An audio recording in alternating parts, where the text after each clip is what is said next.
Et notre invité aujourd'hui est Jean-Marc Ovas, professeur de littérature française à Sorbonne Université. Bon, il a été longtemps au CNRS et il vient d'arriver cette année à la Sorbonne, de l'autre côté de la rue.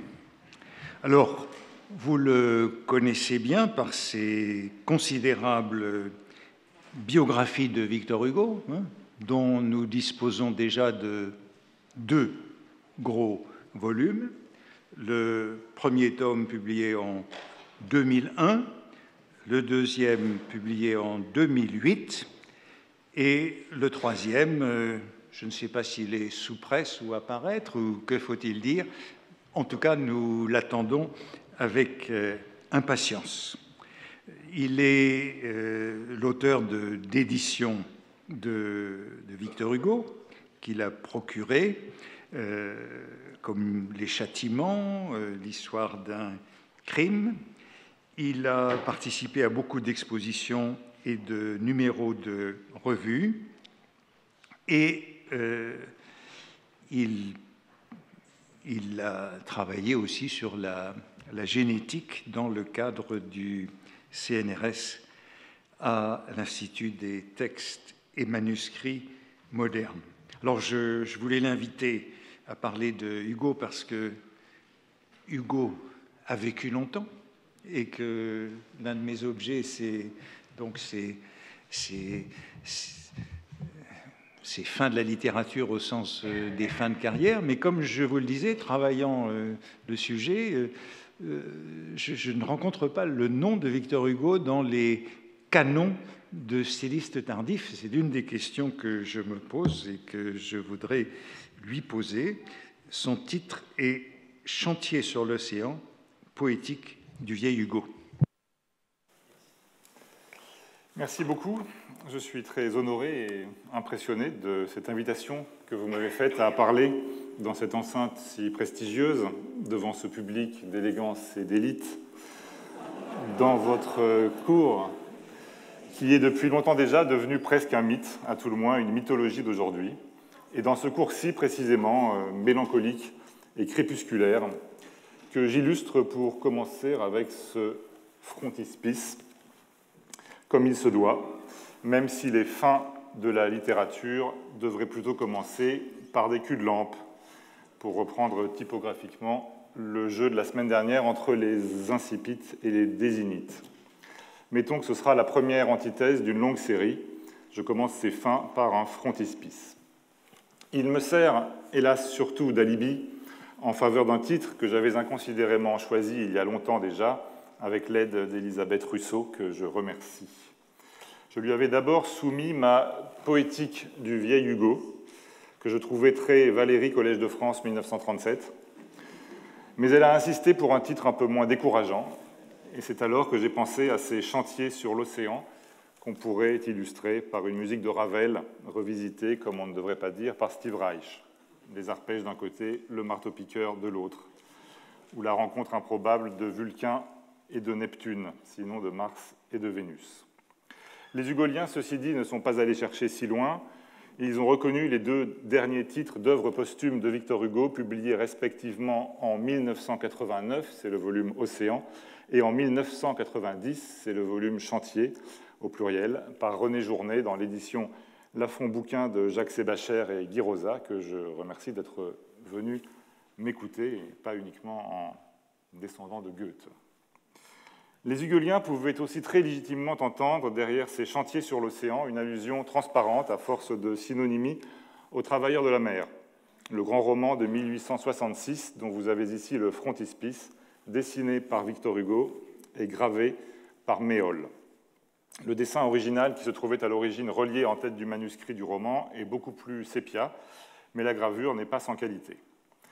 Comme dans tant de dessins dont il faisait pendant l'exil des cartes de vœux, ce qui est encore de circonstance pour 3 jours, Victor Hugo y joue avec les lettres de son nom, souvent accompagnées d'une date. Ici, elle est particulièrement visible, 1866. Entre le début et le milieu des années 60, Victor Hugo a terminé la publication de ses plus grandes œuvres, en poésie comme en roman, Les Contemplations, la première série de la légende des siècles et Les Misérables sont derrière lui. La question qui se pose alors à lui, pour parler comme Valéry, est sans doute la suivante. Que faire après Les Contemplations, la légende des siècles et Les Misérables? Une première partie de la réponse, ce seront Les Chansons des rues et des bois, en 1865 pour la poésie, et Les Travailleurs de la mer, en 1866 pour le roman. Des œuvres moins importantes que les précédentes, mais qui peuvent tout de même soutenir la comparaison. Entre le granit de l'exil et l'océan noir, le nom de Victor Hugo, retenu par le lierre, je meurs ou je m'attache, ou mangé par la végétation, commence indiscutablement à sombrer, même s'il occupe et éclaire toujours l'horizon de ses habits rouges, présentant comme le début d'un long coucher de soleil romantique. Ce que vous voyez vers le milieu du dessin en partie basse, ce n'est pas Notre-Dame de Paris avec la flèche de Viollet-le-Duc, qui ne serait pas très ressemblante, mais Victor Hugo, pour cause d'exil, ne l'avait pas encore vue. C'est la Durande, le bateau à vapeur du roman, avec sa cheminée centrale échouée entre les rochers d'Ouvres, au beau milieu de la Manche. Une partie du roman est consacrée à la lutte d'un homme, Gilliatt, pour sauver le bateau échoué, que l'on peut à la limite ou en très gros interpréter comme le combat de Victor Hugo pour rétablir le cours de l'histoire, de l'évolution ou du progrès empêtré dans les écueils du présent, arrêté par la nature, par les éléments, par la fatalité, par le mal, peut-être symbolisé par l'oiseau noir. Heureusement, les oiseaux blancs sont 2 fois plus nombreux. On peut aussi l'interpréter, et ce sera cette métaphore que je filerai aujourd'hui, comme la lutte finalement victorieuse de Victor Hugo contre la nature, contre les éléments déchaînés, contre ses contemporains qui le sont quelquefois aussi, contre lui-même enfin peut-être, pour se maintenir à flot pendant ces 20 dernières années. Il est debout sur un océan de notes, de papier, de fragments, de copeaux, qui aboutiront à des œuvres achevées quelquefois et plus souvent encore inachevées. Ce qui tombe bien dans notre perspective, et surtout pour mon titre, c'est que le dernier livre de Victor Hugo publié de son vivant, chez Calman Levy en 1883, permet de filer la métaphore jusqu'au bout, sinon jusqu'au but. Je pourrais vous faire deviner son titre, mais ce serait un super banco, puisqu'on commence par la fin. À part les hugoliens patentés, je ne suis pas sûr que vous le trouveriez. Le titre du dernier livre de Victor Hugo publié de son vivant, Sa vie de Rancé, donc, porte au-delà de l'estuaire de la Rance, mais décrit une réalité qui se trouve au large de Saint-Malo et du Grand B. C'est l'archipel de la Manche, un ensemble de chapitres qu'il avait écrit en 1865 aussi pour les Travailleurs de la mer, puis qu'il avait retiré de son roman. Ce n'est donc qu'à partir de la fin de l'année 1883 que l'archipel de la Manche rejoint ou complète, c'est selon les Travailleurs de la mer, ce qui donne une unité inattendue à ces 20 dernières années de Victor Hugo. Je dois renoncer, pour des questions de temps, à une lecture autre que métaphorique de ces chantiers sur l'océan. Je me permets toutefois de renvoyer ceux qui le regretteraient au numéro Hugo de la revue Genesis, paru il y a 2 ans et 2 mois, diffusé par les presses de la Sorbonne Université, lequel numéro est en grande partie consacré à la question de l'écriture et de l'édition des œuvres de Victor Hugo, ces immenses chantiers sur l'océan de sa production, pour ainsi dire, continue, dont il avait commencé à programmer la publication posthume sous le titre Océan, choisi par lui, dès 1846. Je n'en tirerai qu'une phrase parmi les dizaines de milliers d'autres, parce qu'elle me paraît particulièrement adaptée à ce cours. Cette phrase est connue, la voici. La vie est une phrase interrompue. À ce détail près, je suis confus de ne pouvoir tenir, et encore, qu'une partie des promesses de mon titre, mais je l'aurais été bien davantage encore si vous n'aviez pas commencé vous-même votre première leçon par cet éloge si inattendu de votre part, mais tout de même à la fois si juste et si déculpabilisant, de l'enseignement comme art de la déception. Vous le pratiquez, aviez-vous alors confié depuis 45 ans. J'aborde pour ma part ma première année de professorat, et il me plaît d'imaginer que vous avez pensé à cette antithèse si remarquablement hugolienne pour me confier cette séance de séminaire sur le roi des antithèses, comme chacun sait. À ce compte, ces fins de la littérature devraient être des débuts et ces débuts des fins. Je commence donc par les débuts des fins ou par les fins des débuts que je place sous la devise « Junior est senior », parce que j'ai remarqué que l'on parlait volontiers latin entre ces murs. Ce paradoxe « Junior est senior », le jeune, c'est lui le vieux, n'est pas difficile à soutenir du reste. À force de s'identifier à Chateaubriand, le jeune Victor Hugo est entré dans la carrière des lettres, sinon par la fin, du moins par des chants de déploration qui n'étaient pas tout à fait de son âge. Un peu après, il n'a toujours pas 30 ans, quand il publie un recueil de poèmes intitulé « Les feuilles d'automne ». Charles Nodier, l'autre mentor de Victor Hugo, plus près en âge de Chateaubriand que de lui, mais géographiquement beaucoup plus proche de lui que de Chateaubriand, puisqu'ils sont nés tous deux à quelques mètres de distance dans Besançon, vieille ville espagnole, Charles Nodier consacre l'ouverture de son long et remarquable compte-rendu des feuilles d'automne dans la Revue de Paris de décembre 1831 à ce qui lui semble être une véritable incongruité. Et il commence par le titre qu'il fait suivre d'un point d'exclamation. « Feuilles d'automne, que ce titre serait heureux pour les dernières poésies d'un vieillard, pour ces pensées assujetties au maître et à la prosodie qu'il laisse tomber une à une autour de sa fosse, avec les dernières fleurs et les dernières feuilles des arbres qu'il y a plantés. Telles devaient être les inspirations de cet homme du Galèze que nous a raconté Virgile. La Fontaine aurait pu l'attacher à ces vers délicieux où il se demande tristement s'il a passé le temps d'aimer. Il exprime bien la double puissance d'une organisation tendre et passionnée, mais vaincue par la nature. Cet élan d'une âme qui vit toujours au milieu des ruines d'un corps qui tombe. » Nodier continue sur ce ton en passant progressivement aux confidences, en reconnaissant qu'il a quelque intérêt personnel à croire à l'existence, je le cite, d'étincelles ardentes sous la cendre des vieux volcans, à la possibilité, je le cite toujours, d'éveiller une muse une fois que l'on a dépassé la moitié d'un siècle. Il avait 51 ans quand il écrivait cet article. Ces feuilles d'automne continuent-ils en semblant tout à fait perdre de vue son sujet, comme s'il avait lu par avance Tristesse d'Olympio ou la préface des Contemplations. Ces feuilles d'automne qu'il feint de prendre au pied de la lettre, je ne puis les rouler sous mes pieds sans me rappeler d'autres pieds qui les faisaient crier près de moi ou qui les écartaient avec soin à chaque pas pour ne pas trahir le mystère de nos promenades discrètes. Ces pieds-là ne se meuvent plus, ces feuilles d'automne ne sont plus les mêmes, et cependant, les vieilles souches qui les ont portées vont reverdir bientôt. Il n'y a que l'homme qui n'est qu'un printemps, mais le poète est capable d'en avoir deux. Bref, avec ces feuilles d'automne, écrit plus ou moins un Charles Nodier apparemment endeuillé, Victor Hugo commence par la fin. Il coupe l'herbe sous le pied de ses contemporains plus âgés, qui incarnent la littérature de leur temps et qui pourraient, eux, grâce à ses prestiges, rajeunir. En un mot, en se vieillissant inconsidérément, il les empêche à la fois d'être vieux et de paraître jeunes. Après cette digression, Nodier revient à son sujet de la plus bizarre des manières, en appelant Victor Hugo par son seul prénom, ce qui est très rare et donc particulièrement frappant dans la littérature de cette époque-là. Il fallait, Victor, laisser ces feuilles d'automne à vos vieux amis. Vous avez pris assez à la postérité pour ménager un peu cette génération qui s'efface et qui aimait votre gloire, dont elle ne jouira pas longtemps.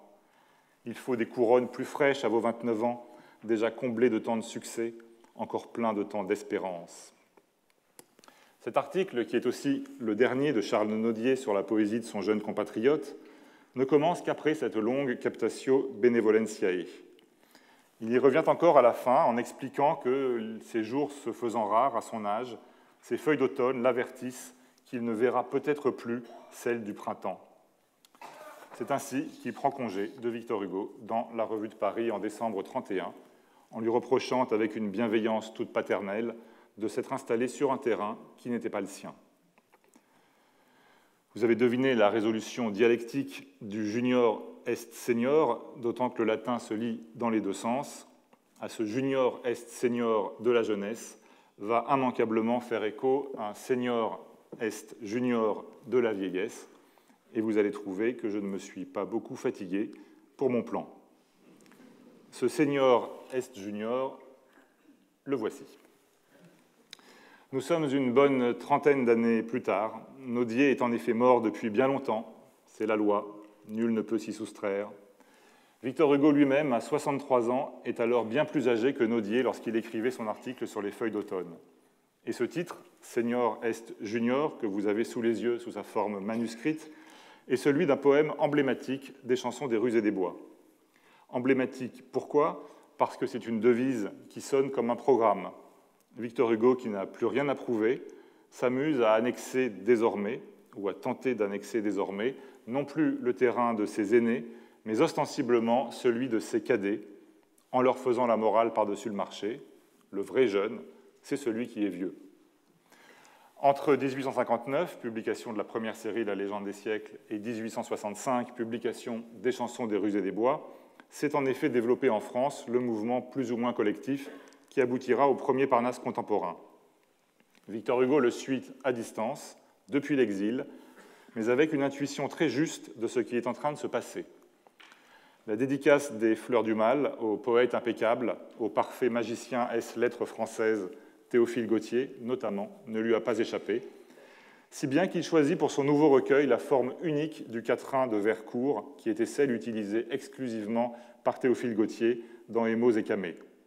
Vous en avez un exemple sous les yeux, avec les deux premiers vers de la première section de ce long poème, qui sont bien des octosyllabes. La différence de couleur vient de ce que Victor Hugo a collé dans son manuscrit bleu réservé à l'édition, sur lequel il s'est contenté d'ajouter le titre, des feuilles détachées de son album blanc de 1865. C'est un poème sur la succession des générations au sens large, qui commence par ces deux exclamations étonnantes. Comme de la source on dévie, qu'un petit-fils ressemble peu. Le futur auteur de L'art d'être grand-père n'est pas encore grand-père, mais il a rayé d'un trait de plume le mot dérivé qu'il avait écrit d'abord, qu'un dérivé ressemble peu, pour le remplacer par un petit-fils prémonitoire. Depuis Hernani et les Burgraves, il a bien souvent mis en scène la dégénérescence dans la succession des générations, mais il l'a rarement fait avec une telle économie de moyens. Ce n'est plus la longue galerie de portraits du troisième acte d'Hernani, ce sont 8 syllabes, pas une de plus, et un emploi à l'absolu du verbe ressembler particulièrement étonnant. Le TLF lui-même n'en signale aucun autre pour ce verbe transitif indirect, c'est-à-dire toujours suivi d'un complément, qui manque ici. Si l'on se risquait à le corriger, on entendrait trop distinctement que ces petits-fils littéraires ne lui ressemblent pas et qu'ils ont trop dévié de leur source. Dans le rythme d'Émaux et Camée, les chansons des rues et des bois forment bien, comme l'écrit Jacques Sébachère, la farce la plus inattendue que Victor Hugo a jouée à ses disciples et rivaux. Et comme ce changement spectaculaire de forme, surtout après les longs poèmes en alexandrin de la légende des siècles, s'accompagne d'un net rajeunissement de l'inspiration, Victor Hugo s'inquiète soudain, avant de lancer son recueil, de sa réception, ce qui est assez inhabituel chez lui. Il venait certes d'être échaudé par le médiocre accueil fait à son essai sur Shakespeare en 1864, qui était entre parenthèses aussi une charge contre l'art pour l'art et les nouvelles orientations de la poésie française. Le terrible Francisque Sarcey en avait aimablement salué la parution en titrant son article du Nain jaune d'une expression bien connue renouvelée de Plutarque, « Le grand Pan est mort ». Et Victor Hugo avait écrit à Auguste Vacry 15 jours plus tard après la sortie de cet article, qui n'était pas le seul de son espèce, « Je crois que je commence à être de trop. Je vais garder le silence pendant 4 ou 5 ans. » La date de cette lettre, la date de la lettre d'où est tirée cette déclaration étonnante, 22 mai 1864, fait rêver, c'est le jour de sa mort, à 21 ans près. Déclaration d'autant plus étonnante que Victor Hugo prépare, au même moment, à peu près, la publication des chansons des rues et des bois, comme le montre son carnet de travail du printemps et de l'été de 1864, que j'ouvre au hasard, ou presque, grâce à ce merveilleux outil qu'est Gallica, le moteur de le site des manuscrits de la Bibliothèque nationale de France. Vous voyez, en voyant cette page de carnet, que Victor Hugo n'a pas l'air inoccupé. Les pages sont couvertes d'écritures diverses et peu lisibles, jetées rapidement, dans tous les sens, à l'encre et au crayon. Les fameux traits verticaux ou obliques signalent les fragments utilisés. En haut, à droite, le seul passage non biffé est écrit au crayon, ce qui le rend encore moins lisible que les autres. Le voici agrandi et remis dans le sens de la lecture. Il parle des chansons des rues et des bois, c'est écrit au sommet en abréviation, et voilà ce qu'il dit. « Que dira-t-on d'entendre ce chant d'alouette sortir de mon trou de hibou ?» Cette question anticipée est formulée sur un mode propre à l'écriture même du recueil, car vous avez entendu qu'il s'agissait ici encore de 2 octosyllabes, c'est-à-dire de la fin d'un quatrain ébauché. Mais à défaut d'avoir cette question sous une forme aboutie, nous avons mieux, grâce aux privilèges que nous donne, sinon l'âge, du moins la distance, nous avons la réponse, et même plusieurs réponses, à cette interrogation inhabituellement inquiète. Nous l'avons d'abord sous sa forme brutale et comique dans les articles publiés après la sortie du recueil par Barbé d'Aurevilly ou par Louis Veuillot. Je choisis le second parce qu'on l'entend moins souvent. Monsieur Hugo est né en 1802, rappelle Louis Veuillot dans son article sur les chansons des rues et des bois, ce qui le mène aux environs du point de maturité où se trouvaient les deux vieillards qui s'introduisirent près de Suzanne. Sous la copie du tableau que Rubens a fait de l'entreprise de ses amoureux, le graveur a écrit « Turpe senilis amor ».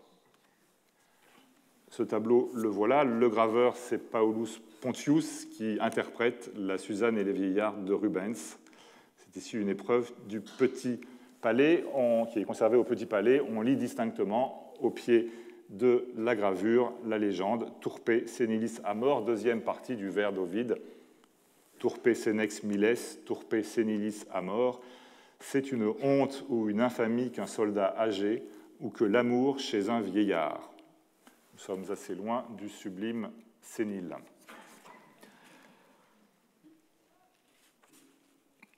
Louis Veuillot reprend. Il n'en faut pas davantage ici. Le mérite que j'y loue, c'est la sincérité. Monsieur Hugo se l'est donné pleinement, à la Diogène. Si les vieillards de Suzanne chantaient, nul doute qu'ils chantassent les chansons des rues et des bois. Nous avons là toute leur âme, c'est abominable. Vous allez me dire que c'est du Veuillot, ce vieil ennemi catholique polémiste de Victor Hugo. Passons à une autre réponse, donc, qui se trouve dans les Samedis d'Armand de Pontmartin, un émule de Sainte-Beuve, comme son titre l'indique, mais un et même plusieurs crans au-dessous. Ce qui m'a intéressé dans le paragraphe que je vous lis de l'article de Armand de Pontmartin, c'est sa proximité étonnante avec le vieux saltimbanque de Baudelaire que nous avons entendu au premier cours et qui avait été publié 3 ans plus tôt dans la presse, dans le journal La Presse. Les grands poètes sont de grands artistes, écrit Armand de Pontmartin. Les artistes sont un peu comédiens, et la manie des comédiens est de ne pas vouloir vieillir. Peut-être M. Hugo a-t-il publié ce volume comme les vieux ténors mettent une perruque noire et du rouge avant d'entrer en scène. Troisième et dernier son de cloche que je voudrais évoquer, la réception du recueil parmi les jeunes poètes contemporains à qui il était après tout en partie destiné. Nombre d'entre eux sont alors réunis dans une nouvelle revue hebdomadaire qui s'appelle L'Art, qui a le mérite d'être née une semaine après la sortie des chansons des rues et des bois. Elle ne durera certes pas longtemps, 10 numéros tout juste, mais on la connaît encore parce qu'elle est à l'origine directe du Parnasse contemporain, qui prend sa suite immédiatement. Comme son titre l'indique, L'Art, elle vénère Théophile Gautier et ses émaux écamés. L'influence du jeune Catulle Mendès, une des étoiles montantes du mouvement, y semble prépondérante. Et ses jeunes collaborateurs prometteurs s'appellent entre autres François Copé, Léon Dierks ou Paul Verlaine. C'est dans le premier numéro de ce journal que le jeune Verlaine, 21 ans, sous prétexte de prendre la défense de Victor Hugo contre les attaques de Barbé d'Aurevilly, énonce tranquillement cette double énormité.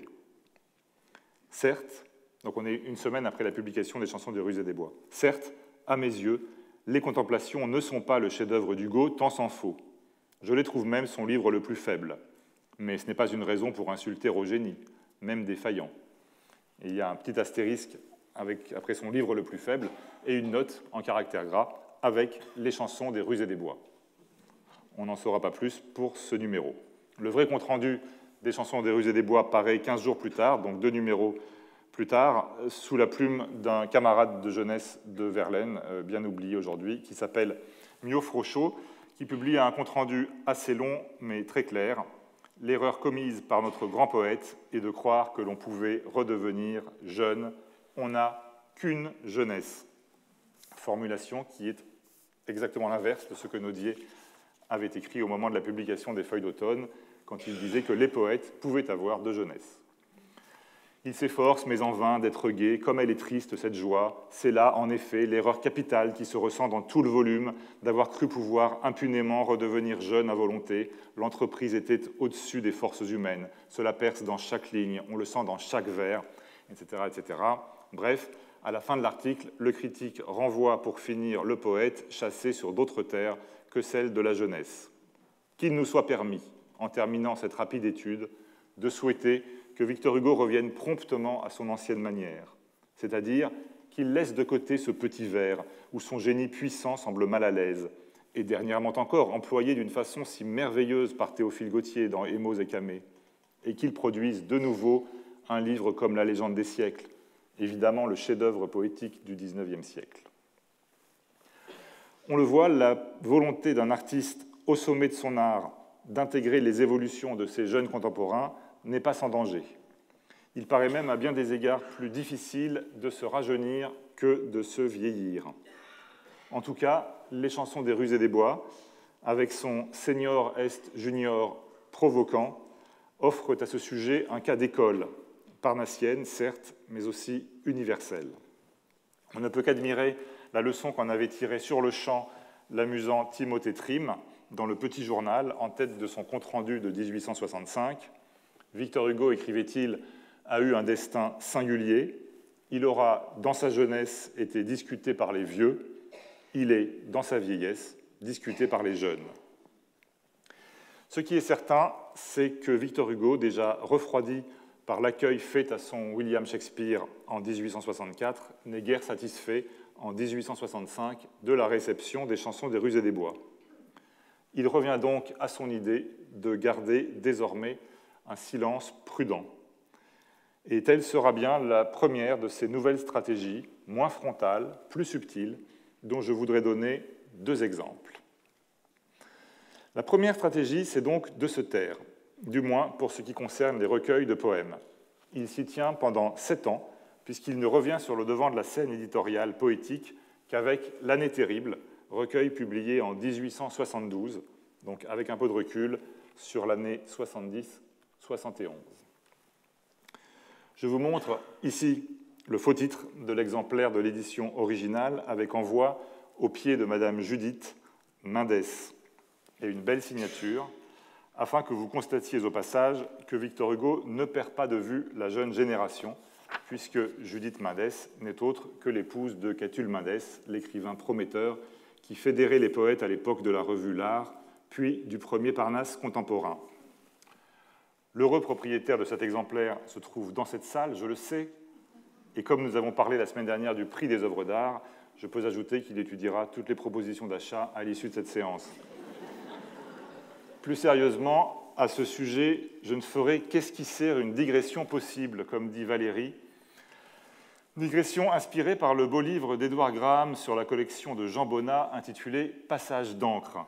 Cette digression, ce serait de considérer les ultimes envois d'écrivains comme des bouteilles jetées à la mer ou à l'océan de la postérité.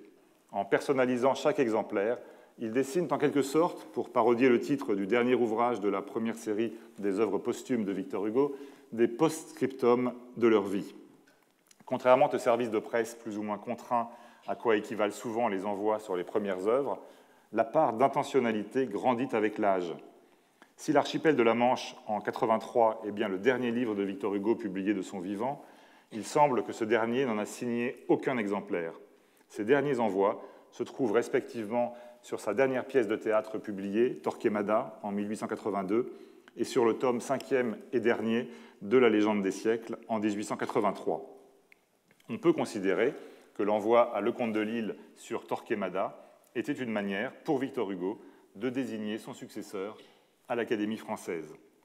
Ce dernier envoi à mon cher Lecomte de Lille, d'une écriture un peu épaisse et tremblée, est célèbre pour sa faute d'orthographe sur le nom du poète, puisque Lille s'écrit en un seul mot, mais elle ne prête pas à conséquence. À Lecomte de Lille succéderait quelques années plus tard, toujours au fauteuil de Victor Hugo, donc, l'historien Henri Houssaye, le fils du dédicataire du Spleen de Paris. Lui aussi semblait avoir été prévu, si l'on en juge par cet envoi, sur la Pitié suprême. L'occupant suivant du fauteuil, ce sera le futur maréchal Lyautey, élu en 1912, reçu en 1920, mais là, nous n'avons pas d'envoi. Dernier exemple, tout récemment retrouvé dans la bibliothèque de Paul Bourget, qui est aujourd'hui conservée dans la bibliothèque de Fels, à l'Institut catholique de Paris, et que je dois à l'obligeance de Madame Ancelet-Netter, que je remercie. Cet envoi à Paul Bourget sur le Torquemada, toujours, de Victor Hugo, qui dessine un lien inattendu et intéressant entre deux univers, deux siècles, et pourquoi pas, certains en ont émis l'hypothèse, entre Victor Hugo et Marcel Proust, si l'on admet que le nom du grand écrivain de la recherche, Bergotte, doit quelque chose, et peut-être davantage, à celui de Bourget, dont il est presque l'anagramme. Fin de la digression, et retour à l'année terrible, qui met un terme pour Victor Hugo à 7 ans de silence poétique conservé prudemment après l'échec relatif des chansons des rues et des bois. Dans ce recueil, loin de reprendre ces grandes constructions architecturées de l'exil, comme Châtiment, les Contemplations ou la Légende des siècles, il revient avec un gros livre, certes, mais avec une table des matières minimaliste, un livre agenda, une poésie comme de circonstance qu'on pourrait croire écrite par un journaliste. Je vous montre la table des matières de l'édition illustrée parce qu'elle est plus synthétique. Le livre s'appelle L'année terrible. Chaque livre porte, chaque chapitre, chaque partie porte un nom de mois. Septembre, octobre, novembre, décembre, janvier, février, mars, avril, mai, juin, juillet. Vous avez toute l'année 70-71. Victor Hugo est alors comme ces dieux de l'Olympe qui prennent une forme humaine pour se manifester. Il s'agit certes d'un nouveau recueil de Victor Hugo, mais d'un Victor Hugo qui se serait, par exemple, déguisé en Banville, lequel publiait alors ses poèmes sur la guerre dans les journaux, avant de les reprendre en volume, dans l'ordre de leur publication. Ce n'est qu'une apparence, on s'en doute, car la construction de ce volume est en partie en trompe-l'œil, mais on pouvait aisément s'y laisser prendre. Après le chant d'alouette sortant du trou de hibou, c'est un miroir aux alouettes. La stratégie a été nettement rectifiée, dans le bon sens, car la réception de l'année terrible est bien meilleure que celle des chansons des rues et des bois. Certes, les positions politiques de son auteur sont fort discutées, contestées, notamment sa modération devant la Commune, mais on ne remet plus vraiment en question sa situation littéraire. Il est de nouveau accepté parmi les poètes contemporains. Deuxième et dernier exemple de la stratégie tardive de Victor Hugo, à l'échelle d'un seul poème cette fois, mais pas de n'importe lequel. Plutôt que d'écraser la jeunesse littéraire par un livre entier et d'être aussi mal reçu dans ses petits journaux où se prépare l'avenir, pourquoi ne pas faire comme elle, c'est-à-dire publier de petits poèmes inédits en revue, par-ci, par-là, bref, repartir, pour ainsi dire, de zéro, se faire passer pour un débutant. Le phénomène est d'autant plus remarquable que Victor Hugo a, sauf rares exceptions, toujours refusé, dans la mesure du possible, de publier ses œuvres littéraires dans la presse avant de les publier en volume, qu'il s'agisse de poèmes ou de romans. Et cette fois, il va frapper un grand coup. Nous sommes en juillet 1872. L'année terrible a été publiée en avril, 3 mois plus tôt. L'une des revues les plus importantes de la jeune génération poétique ne s'appelle plus l'Art, mais la Renaissance littéraire et artistique. Elle est dirigée par 2 jeunes gens entreprenants, Émile Blémont et Jean Écart, qui sont tous deux dans le fameux coin de table de Fantin-Latour, aujourd'hui au musée d'Orsay. La scène du musée d'Orsay. Deuxième question à 1 000 €, non pas certes où sont Verlaine et Rimbaud, mais où sont Écart et Blémont. Ils sont debout, de face. Celui qui porte en haute forme, c'est Pierre Elzéar, le futur gendre de Richard Lesclide. Le blond du milieu, c'est Émile Blémont, que nous devons aussi remercier, entre autres, pour ce tableau. C'est lui qui l'a racheté en Angleterre, puis l'a offert au Louvre. Jean Écart est à ses côtés. Ce tableau nous permet de suggérer que cette renaissance littéraire et artistique est une revue de premier plan, une revue à laquelle le regretté Michael Pakenham avait consacré sa thèse. Elle ne durera pas 10 semaines comme l'art, mais plus de 3 ans, et la liste de ses collaborateurs est très impressionnante vue de l'avenir. Goncourt, Zola, Cladel, Charles Cros, José Maria de Heredia, le poète qui revient à la mode depuis une semaine grâce à William Marx et à cette puissante enceinte, mais aussi Villiers-l'Isle-Adam, Verlaine qui y publie ses Ariettes oubliées, Mallarmé encore, j'en passe, et des meilleurs. Eh bien, c'est à cette revue d'avant-garde, pour reprendre le sous-titre de Michael Pakenham, que Victor Hugo envoie, pour publication, le premier sonnet qu'il ait jamais écrit, à 70 ans passés. Il a bien retenu la leçon des chansons des rues et des bois. Il n'écrase pas tous ces sonnettistes patentés par un recueil de 20 ou de 118 sonnets. Non, il se contente d'en envoyer un, avec modestie, comme s'il était tout bonnement un lycéen de Saint-Flour, de Morse-la-Jolie, de Mâcon ou de Charleville-Mézières. Le résultat ne se fait pas attendre. Au lieu d'obtenir péniblement une descente en flèche 3 semaines plus tard dans les dernières pages de la revue à la mode, on lui donne le jour même, ou presque, 27 juillet 1872, la une du numéro avec ce titre sensationnel, « Un sonnet de Victor Hugo ». Vous voyez qu'il est accompagné d'une petite note en bas de page. Cette note, la voici. Ce sonnet, le seul que Victor Hugo ait jamais écrit, c'est dit dans la presse, a été adressé à Madame Judith Mendès. Judith Mendès, c'est la femme de Catulle Mendès, mais c'est aussi, et d'abord, j'aurais dû commencer par là, mais vous le saviez tous, la propre fille de Théophile Gautier, l'auteur d'Émaux et Camée. En juillet 1872, elle avait encore 26 ans, Victor Hugo en avait 70, ils avaient donc 44 ans d'écart.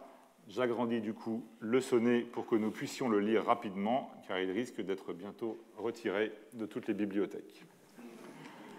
Ave Dea moritorus te salutat. Bonjour, déesse, celui qui va mourir te salue. La mort et la beauté sont deux choses profondes qui contiennent tant d'ombre et d'azur qu'on dirait deux sœurs également terribles et fécondes, ayant la même énigme et le même secret. Ô femmes, voix, regards, cheveux noirs, tresses blondes, vivez, je meurs. Ayez l'éclat, l'amour, l'attrait. Ô perles que la mer mêle à ses grandes ondes, ô lumineux oiseaux de la sombre forêt. Judith, le prénom au début du premier tercet, c'est aussi beau que le Victor dans l'article de Naudier. Judith, nos deux destins sont plus près l'un de l'autre qu'on ne croirait, à voir mon visage et le vôtre. Tout le divin abîme apparaît dans vos yeux, et moi, je sens le gouffre étoilé dans mon âme. Nous sommes tous les deux voisins du ciel, madame, puisque vous êtes belle et puisque je suis vieux. 44 ans d'écart, me direz-vous, mais que faisait son père, sinon son mari? Eh bien, c'est une histoire étonnante, car voici ce que Théophile Gautier avait écrit dans son fameux rapport commandé par l'État sur les progrès de la poésie française depuis 1830. C'était en 1867, soit 2 ans après la publication de ses chansons des rues et des bois, qui reprenaient si ostensiblement la forme d'Émaux et Camée. Le rapport de Théophile Gautier est publié en 68. Judith avait alors 22 ans. Voilà ce qu'écrit Théophile. On a remarqué toutefois que Victor Hugo, le grand forgeur de maîtres, l'homme à qui toutes les formes, toutes les coupes, tous les rythmes sont familiers, n'a jamais fait de sonnet. Goethe s'abstint aussi de cette forme pendant longtemps, ces deux aigles ne voulant sans doute pas s'emprisonner dans cette cage étroite.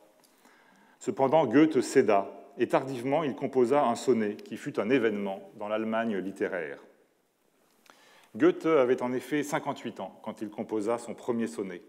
Il avait rencontré à Iéna Wilhelmine Herzlieb, dite Mina, dont la grâce, la jeunesse, 18 ans, et peut-être le nom, Herzlieb, tout un programme, le cœur et l'amour, lui inspirèrent une grande passion. C'est sur ces entrefaites que le poète Zacharias Werner proposa un concours de sonnets pour célébrer Wilhelmine.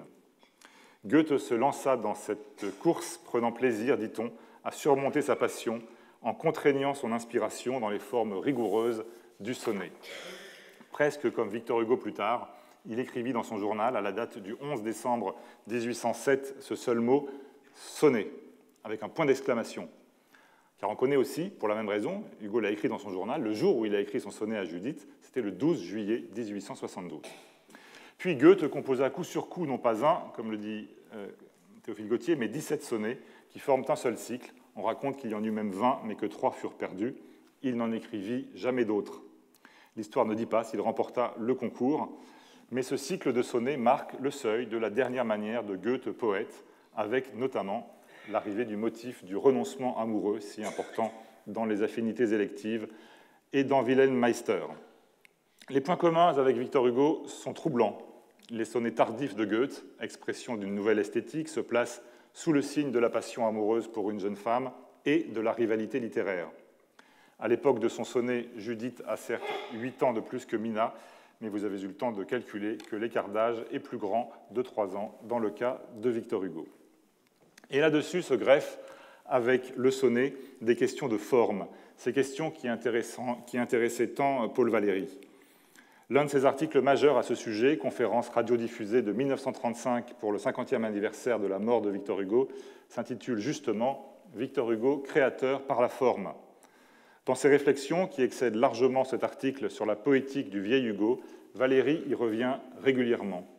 Son expression la plus aboutie, par ses erreurs comme par ses intuitions, aussi considérables les unes que les autres, se trouve dans une digression d'un autre article fameux, plus ancien, 1924, « Situation » de Baudelaire. Il est question, dans ce passage, des œuvres de Victor Hugo publiées après la mort de Baudelaire. Je leur attribue une importance technique infiniment supérieure à celle de tous les autres vers d'Hugo. Ce n'est pas le lieu, et je n'ai pas le temps de développer cette opinion. Je ne ferai qu'esquisser une digression possible. Ce qui me frappe dans Victor Hugo, dit Paul Valéry, c'est une puissance vitale incomparable. Puissance vitale, c'est-à-dire longévité et capacité de travail combinées, longévité multipliée par capacité de travail. Pendant plus de 60 années, cet homme extraordinaire est à l'ouvrage tous les jours, de 5 heures à midi. Il ne cesse de provoquer les combinaisons du langage, de les vouloir, de les attendre et de les entendre lui répondre. Il écrit 100 ou 200 000 vers et acquiert par cet exercice ininterrompu une manière de penser singulière que des critiques superficielles ont jugé comme il le pouvait.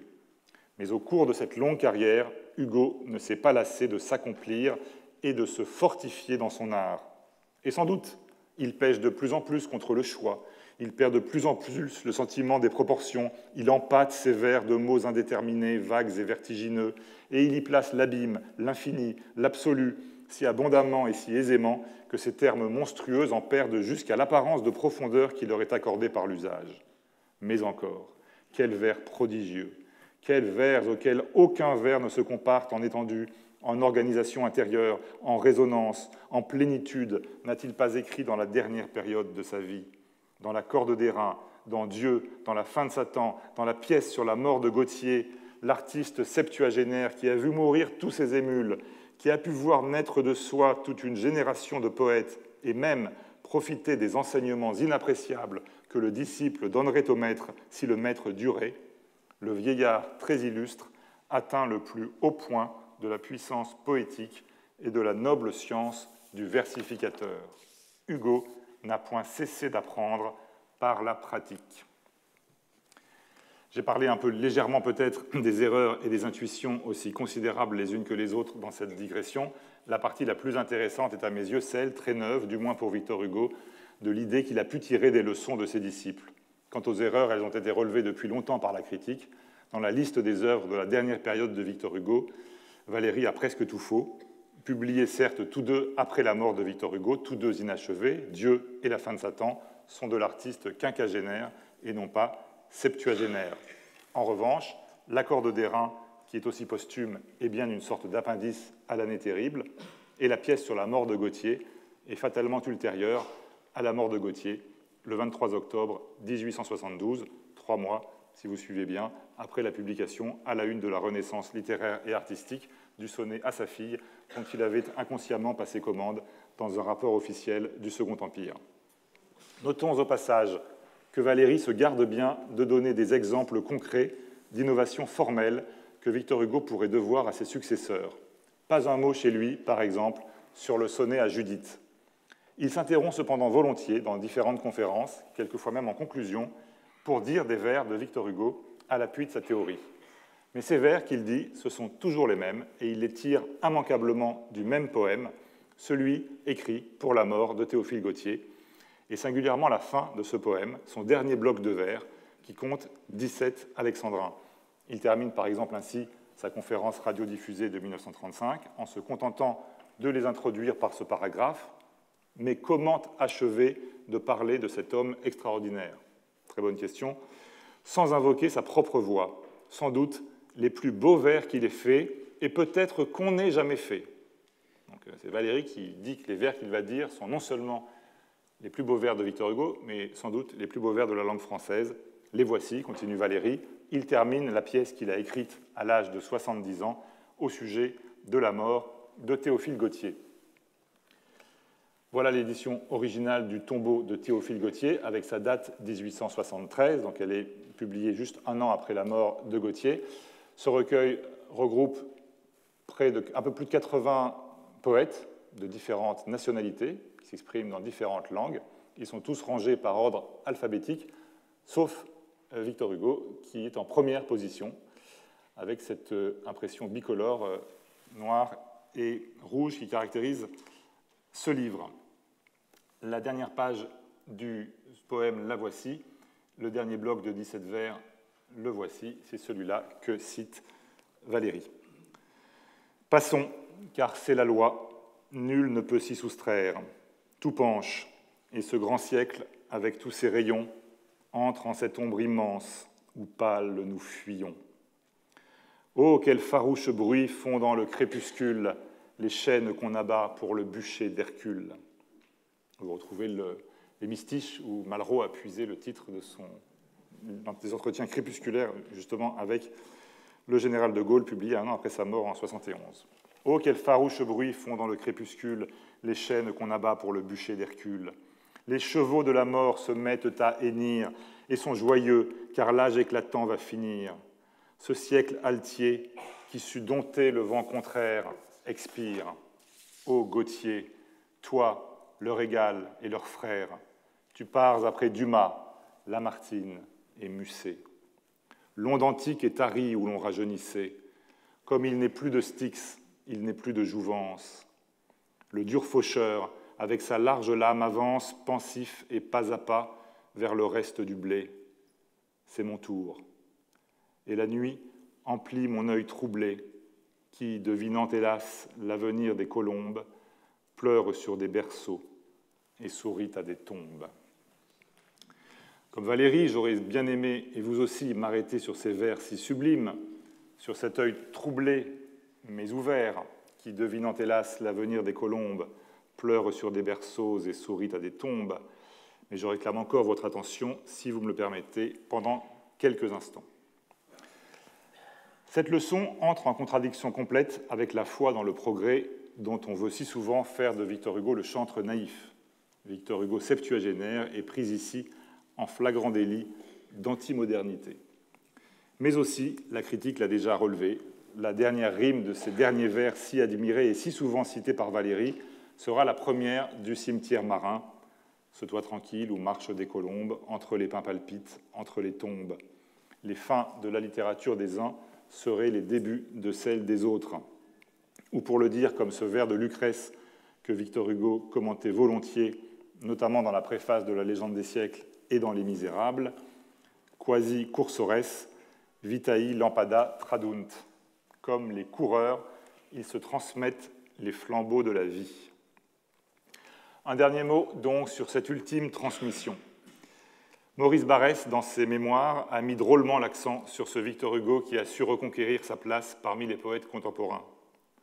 Sa pièce de vers en tête du tombeau de Théophile Gautier, écrit-il dans ses mémoires, « Ça, c'est des coups qu'on ne pardonne pas. » Elle leur criait bien autre chose que la supériorité de l'auteur, leur néant. Et ainsi, chaque fois. Il était difficile de ne pas dire pour finir, car on n'en finira jamais, un mot, un seul mot, un dernier mot de l'enterrement de Victor Hugo, dont nous allons fêter cette année le 135e anniversaire.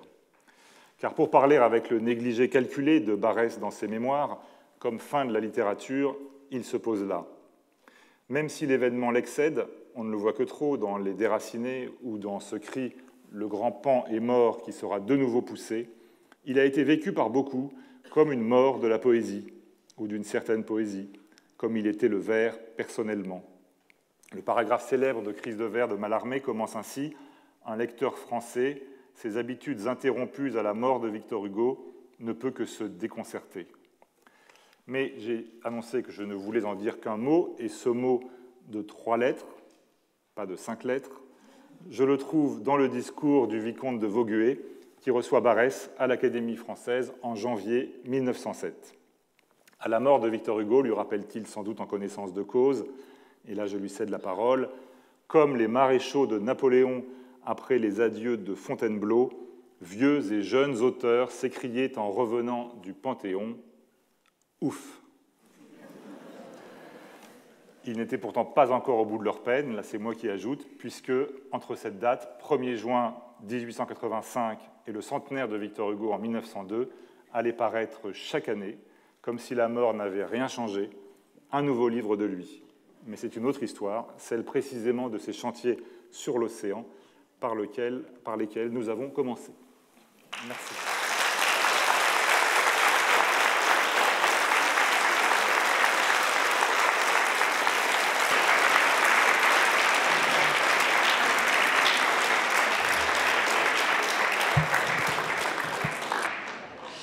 Merci beaucoup pour ce très bel exposé. Très bel exposé sur ces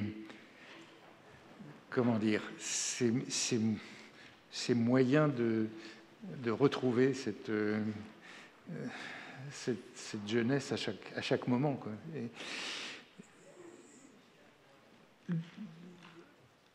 Après les chansons des rues et des bois, donc ce sentiment cette prudence que vous avez décrite avant de revenir avec discrétion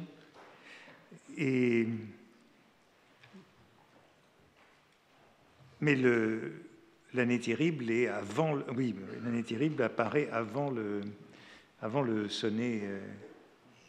Juste avant, hein, quelques mois avant. Donc il y a déjà eu l'année terrible avant. Et la conclusion avec Valérie est passionnante, cette idée de trouver les souffles dans les générations suivantes, tirer des leçons des générations suivantes. Et finalement, j'en voulais toujours un peu à Valérie de ne pas s'être renseigné, puisqu'il avait les moyens de le faire pour savoir à quelle date avait été écrit Dieu ou la fin de Satan. Mais finalement, c'est la même histoire que ce que vous avez montré juste avant. C'est-à-dire qu'il a mis en avant les caractéristiques de l'écriture du vieil Hugo à partir d'œuvres qui n'étaient pas les œuvres du vieil Hugo. Donc finalement, c'est la même chose. C'est ça, c'est au fond le même malentendu, oui. Ce qui est à la fois troublant, et parce que ça illustre cette sorte de mythe de l'œuvre testamentaire, de l'œuvre ultime. Et puis, au fond, ça n'a pas une grande importance, qui est une erreur d'attribution.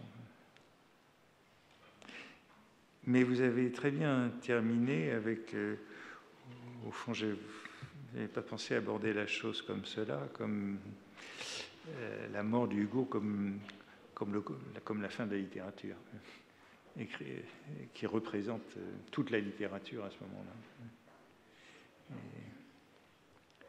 Et j'étais aussi très, très sensible à ce sentiment de l'être de trop. Vous avez dit c'est en 64, c'est au moment de... donc avant même les chansons des rues et des bois, le sentiment que le temps n'était plus le sien.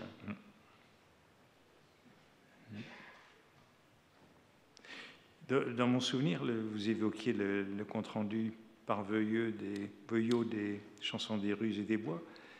Dans mon souvenir, il sauvait certains des poèmes des chansons des rues et des bois. Oui, j'ai pris le passage le plus amusant avec cette gravure, mais en fait, oui, c'est pas uni, c'est pas une descente en flèche. C'est pas une descente de... Non. J'ai l'impression plutôt au contraire, même.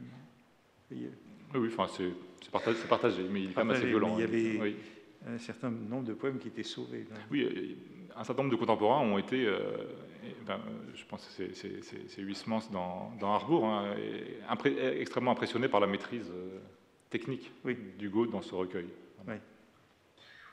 Et juste une question complémentaire. Vous avez parlé de la réception de la poésie. Que se passe-t-il avec les travailleurs de la mer? Les travailleurs de la mer sont relativement bien reçus. Le problème, c'est qu'il a un peu la même impasse que pour ses autres œuvres, c'est avec L'Homme qui rit, qui est à la fin de l'exil, donc en 69, dernière année d'exil. Et là, la réception est beaucoup moins bonne que pour les travailleurs de la mer. Donc il vit un peu la même chose qu'avec les chansons du Ruse et des Bois, toute proportion gardée, pas pour les mêmes raisons du reste. On ne peut pas dire que ce soit un roman qui soit destiné à un lectorat jeune, etc. Mais la réception de L'Homme qui rit n'est pas très bonne.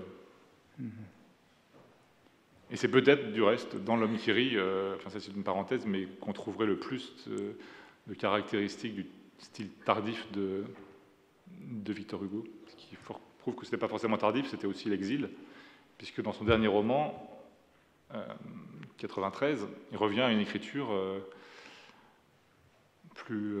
moins heurtée, plus limpide que dans L'Homme qui rit, je crois.